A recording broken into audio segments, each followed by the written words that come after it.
नमस्कार, आप देख रहे हैं निष्कर्ष न्यूज और मैं हूं आपके साथ प्राची सिंह।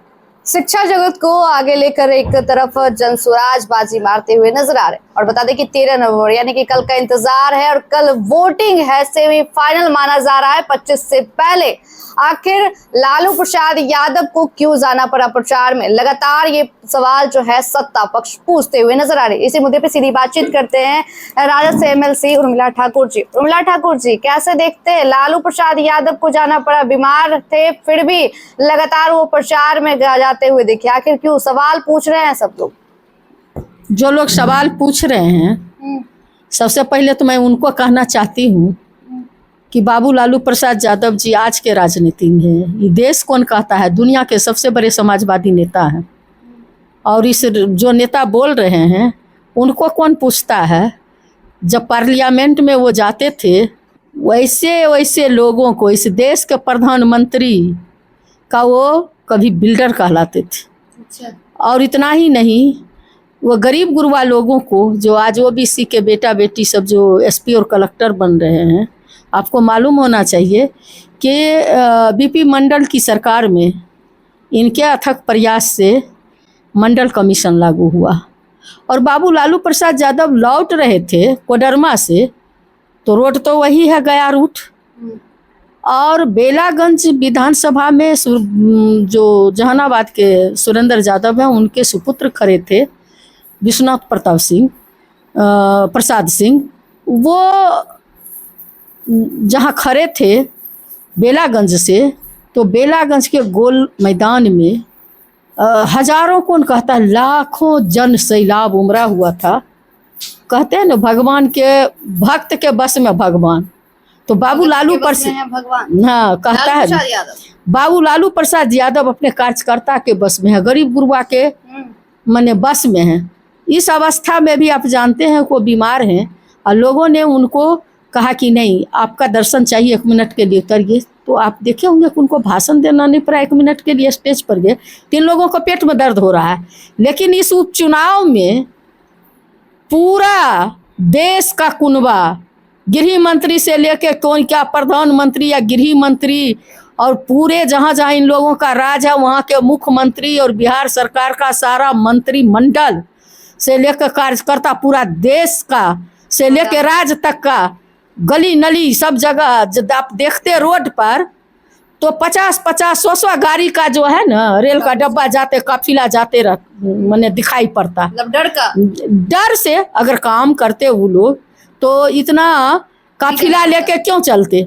कौन है राज्यसभा, कहाँ का लोग, पूरे देश का लोग लगा हुआ है, हाँ लगे हुए हैं। एक तेजस्वी जी के पीछे, एक गाड़ी के पीछे, जिस तरह से एक हेलीकॉप्टर के पीछे 36 हेलीकॉप्टर लगा 20 के चुनाव में, तब भी हमारे जनता मालिक के प्रति मैं आभार व्यक्त करती हूँ। तब भी उन्होंने तेजस्वी प्रसाद यादव जी को सबसे बड़ी पार्टी के नेता के रूप में उन्होंने चुनने का काम ही नहीं किया, बल्कि गद्दी पर बैठाने का काम किया। लेकिन ये बेईमान लोग एन कैन प्रकार हमारे नेता को 2-4 सीट के को लेकर के दरकिनार करने का काम किया। और इतना ही नहीं, ये जो हैं जिनको विपक्ष में बैठने के लिए दिया, ये साजिश के तहत सत्ता की मलाई खा रहे हैं और हमारे नेता पर उंगली उठा रहे हैं कि लालू प्रसाद यादव जी चले गए। वही लोग बोलते हैं जिनको ना तो कोई मीडिया पूछने वाला है ना जनता पूछने वाली है। नहीं, इसीलिए बाबू लालू प्रसाद यादव कब उठते हैं, कब सोते हैं, तेजस्वी यादव कब छिकते हैं, कब खाते हैं, उसके पीछे लगा हुआ रहता है। इन लोग को कोई सुनने वाला है? हेलीकॉप्टर पे किसकी नजर थी? हेलीकॉप्टर खराब हो गई, बाय रोड जाना पड़ा, जिसका भी नहीं, हेलीकॉप्टर पर खराब हो गया। हेलीकॉप्टर से वो कोडरमा गए थे, वो हेलीकॉप्टर उड़ान नहीं मैंने कुछ खराबी आ गई थी।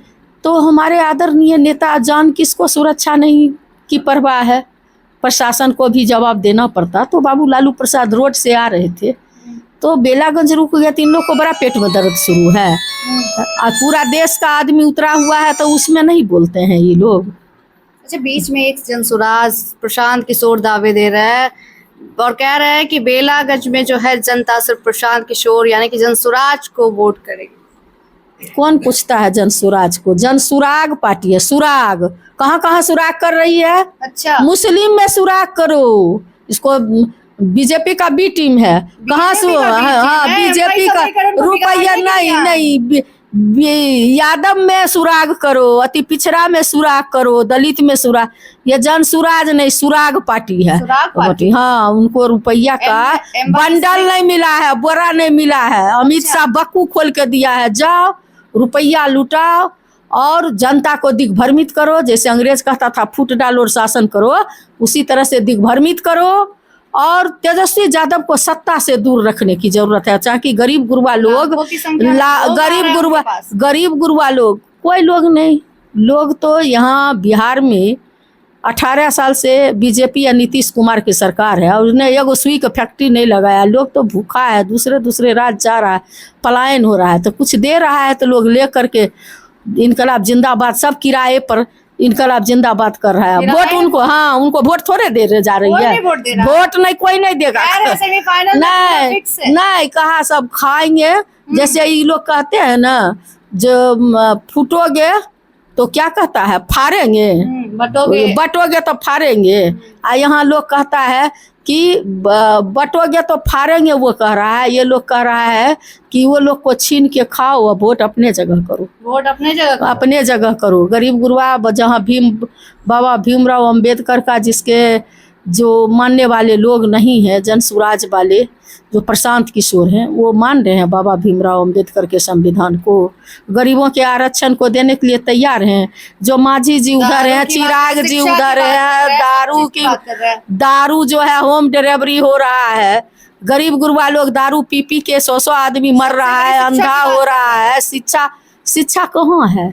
शिक्षा इनको कहिए ना, अगर शिक्षा है तो इनको कहिए ना फ्री में पढ़ाएंगे लिखाएंगे। कहाँ है? जितना सेंट्रल 5-6 सेंट्रल यूनिवर्सिटी है, वहाँ जाके देखिए क्या गो ओबीसी का है, क्या गो दलित का है, क्या गो मुस्लिम प्रोफेसर है।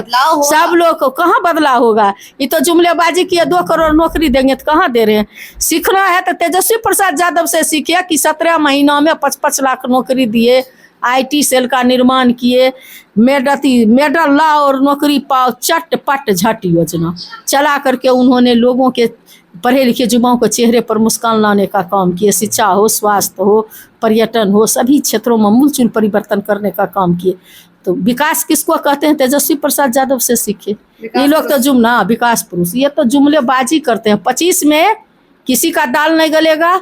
अपना बेटा, बिहार का बेटा, युवा नेता, युवा बिहार, बढ़ता बिहार, विकसित बिहार का निर्माण होगा और तेजस्वी यादव ही बिहार के मुख्यमंत्री बनेंगे। बहुत बहुत शुक्रिया उर्मिला ठाकुर जी। जिस तरीके से तमाम चीजों की लेकर हमने बातें रखी थी, लेकिन जलवा बिहार में किसी और का नहीं बल्कि इंडिया अलायंस का चलेगा और सेमीफाइनल में जो नतीजा सामने निकल कर आएगा वो इंडिया अलायंस के खेमे में आएगा। और 25 में भी सरकार तेजस्वी यादव बनाने जा रहे, साफ तौर पे कहा उर्मिला ठाकुर ने। लेकिन देखना होगा, एक तरफ प्रशांत किशोर भी बाजी मारने पर तैयार है और कह रहे हैं जलवा चलेगा। बिहार के लोगों को शिक्षा चाहिए, बिहार के लोगों को बदलाव चाहिए। लेकिन जिस तरीके से इन्होंने कहा है, सुराग बनाने वाले लोग हैं जिस तरह, और देखना होगा 23 नवंबर को किसकी किस्मत खुलती है। ये भी इंतजार सभी को रहेगा। फिलहाल के लिए देखते रहे निष्कर्ष न्यूज। मैं प्राची पटना, धन्यवाद।